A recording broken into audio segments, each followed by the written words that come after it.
I want to spend a little time this afternoon talking about Palmer Amaranth identification.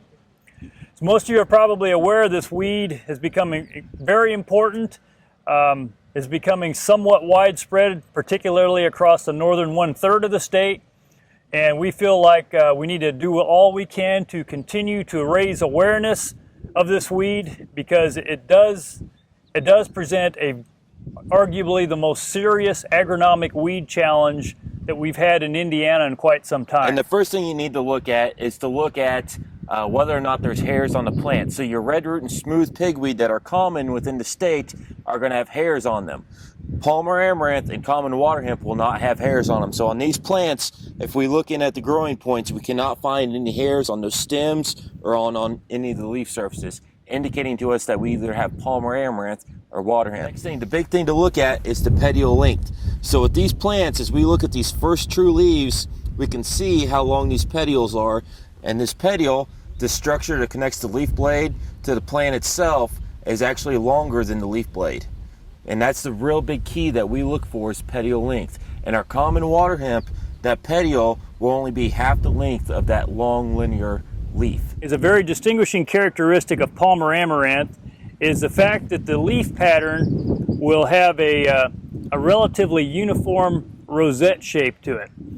And typically this occurs once the plants hit about 6 inches tall or more. Another characteristic that is indicative of Palmer Amaranth are these long terminal seed heads on the female plants. Most of our other pigweed species, particularly red root or smooth, will have short, compact seed heads, probably only about this long. A Palmer Amaranth and the female plants have this long terminal seed head.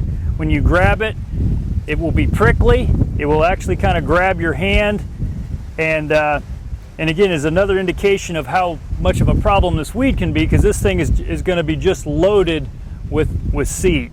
Some Palmer plants, not all of them, but some of them will have this watermark. So it's a white V, a white chevron is what it looks like. And some of our Palmer plants will have this, some won't. It's a variable between plants, but it's again another thing we can use to help confirm that it's Palmer Amaranth. Another thing we can see on this plant is in those leaf tip notches. The other secondary thing we can look for is that little hair. That hair and that leaf tip notch that we typically will not find in our water hemp plants. So those are two characteristics you can look at, along with that rosette shape that Bill talked about and the long petiole length, that are going to help you identify and characterize water hemp against Palmer Amaranth. In the field, if you think you've identified Palmer in the field, you can send us pictures, either Bill or myself, and to help us see where Palmer is at in the state, and we can help keep other producers educated of where Palmer Amaranth is at. This isn't a problem that we're going to face as individuals. As an industry, as we mentioned earlier, this is arguably the most important agronomic weed problem that we've had in the state in quite some time. And so it's going to take an integrated approach from a number of different people in order to try to keep this thing at bay.